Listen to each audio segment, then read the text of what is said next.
Shalom, selamat pagi Bapak Ibu Saudara-saudari yang kami kasihi dalam Tuhan Yesus Kristus.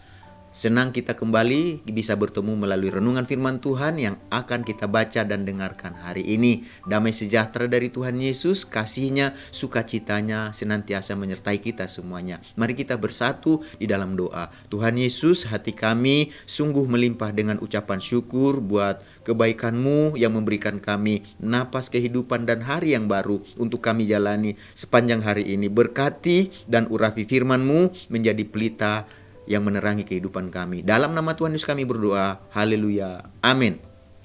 Renungan firman Tuhan yang akan kita baca dan dengarkan hari ini tertulis dalam Pengkhotbah pasal yang ke-12 ayat 13. Demikian bunyi firman Tuhan. Akhir kata dari segala yang didengar ialah takutlah akan Allah dan berpeganglah pada perintah-perintahnya, karena ini adalah kewajiban setiap orang. Sekali lagi, akhir kata dari segala yang didengar ialah takutlah akan Allah dan berpeganglah pada perintah-perintahnya, karena ini adalah kewajiban setiap orang. Dari ayat yang kita baca dan dengarkan hari ini, kita akan berbicara tentang kewajiban setiap orang. Dari ayat yang kita baca dan dengarkan hari ini, sang pengkhotbah meyakini bahwa takut akan Allah dan berpegang pada perintah-perintahnya adalah kewajiban setiap orang. Kewajiban adalah sesuatu yang diwajibkan, yaitu sesuatu yang harus dilaksanakan. Jadi takut akan Allah adalah dan berpegang kepada perintah-perintahnya adalah kewajiban bagi setiap orang. Jadi pengkhotbah menyimpulkan bahwa hidup yang bermakna, hidup yang berarti adalah jika kita hidup dengan sikap yang takut akan Allah, hidup dengan sikap yang berpegang pada perintah-perintah Allah.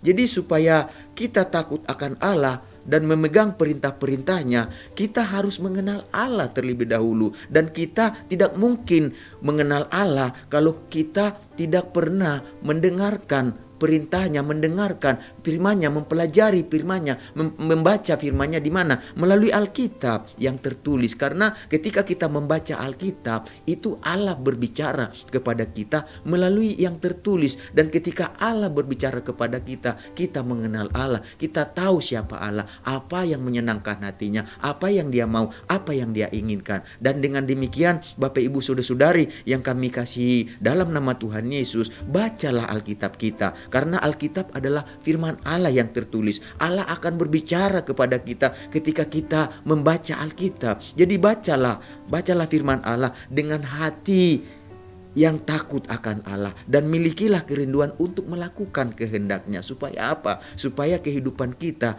terus diperbaharui, terus diproses dari hari ke hari sampai kita menuju kesempurnaan, menjadi sama, menjadi serupa dengan Kristus. Karena itulah tujuan kita hidup sebagai orang yang percaya.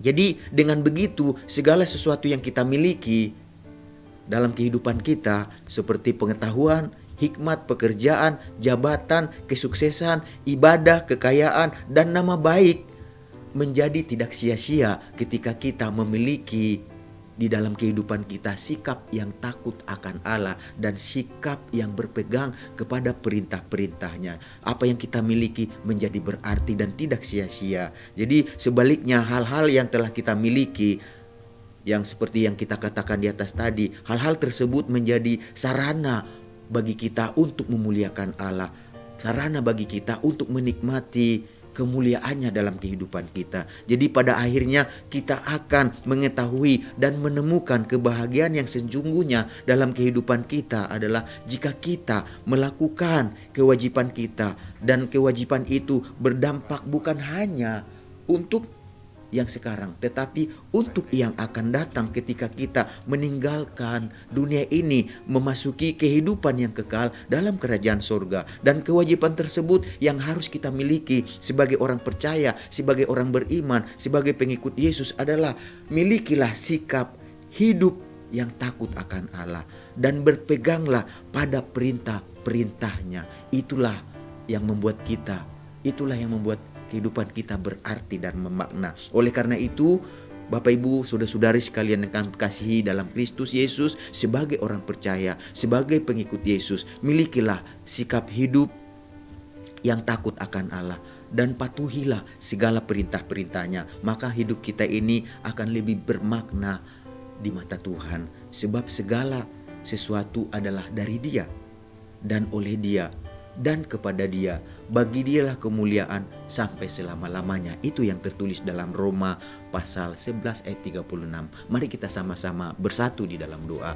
Tuhan Yesus, kami mengucap syukur buat firman-Mu yang mengajar kami dalam kehidupan ini, supaya kami melakukan apa yang menjadi kewajiban kami sebagai orang percaya, sebagai pengikut Kristus, pengikut Yesus, yaitu kami memiliki sikap di mana kami takut akan Allah dan kami memiliki hati yang rindu berpegang dan melakukan taat kepada perintah-perintah-Mu Tuhan Yesus. Karena kami tahu Tuhan Yesus, ketika kami memiliki sikap kewajiban tersebut sebagai orang percaya, kami bukan hanya bermakna di dalam dunia ini Tuhan Yesus, tetapi kami juga bermakna ketika kami meninggalkan, mengakhiri dunia ini, karena kami mendapatkan kehidupan yang kekal di dalam Yesus, yaitu kerajaan surga yang Kau sediakan bagi kami. Dan itu tidak akan terjadi kalau kami tidak melakukan apa yang bermakna, apa yang wajib kami lakukan dalam kehidupan sebagai orang percaya, yaitu kami harus takut akan Allah dan kami harus berpegang kepada perintah-perintah Allah. Itulah yang membuat kami berarti di dunia ini dan sesudah kami meninggalkan dunia ini. Biarlah kami memiliki sikap yang benar terhadap firman-Mu. Kami haus dan lapar terhadap kebenaran-Mu. Kami mempelajarinya, kami membaca dan mendengarkannya, dan kami melakukannya, supaya kami Tuhan melihat kasih Tuhan, kuasa Tuhan lewat hidup kami. Terima kasih Tuhan, berkati juga saat ini bangsa kami, negara kami Indonesia dengan segala pergumulan persoalannya. Kami percaya Tuhan mempercayakan pemerintah yang ada, presiden, wakil presiden, menteri yang ada, melalui mereka Tuhan pemimpin yang dipercaya memerintah bangsa ini. Biarlah Tuhan kuasa-Mu dinyatakan, beri mereka kemampuan untuk mengelola, mengatasi pergumulan masalah yang ada, baik itu dalam bidang ekonomi, sosial, budaya, politik, dan keamanan. Semuanya boleh tercipta dengan baik dengan pertolongan Tuhan melalui pemimpin yang ada. Berkati anak-anak-Mu, umat-Mu yang ada di tengah bangsa ini. Jadikan mereka berdampak yang baik, berpengaruh yang baik bagi bangsa ini, sehingga nama Engkau dimuliakan. Berkati anak-anak-Mu yang digemalakan oleh Bapa Penitali. Amin. Kami semuanya yang mendengarkan renungan pagi hari ini, biarlah damai sejahtera-Mu, sukacita-Mu, kasih-Mu, segala berkat yang terbaik dalam firman-Mu menjadi bagian kami sepanjang hari ini, menyertai kami sepanjang hari ini. Dalam nama Tuhan Yesus kami berdoa. Haleluya. Amin. Selamat beraktivitas. Tuhan Yesus memberkati kita semuanya.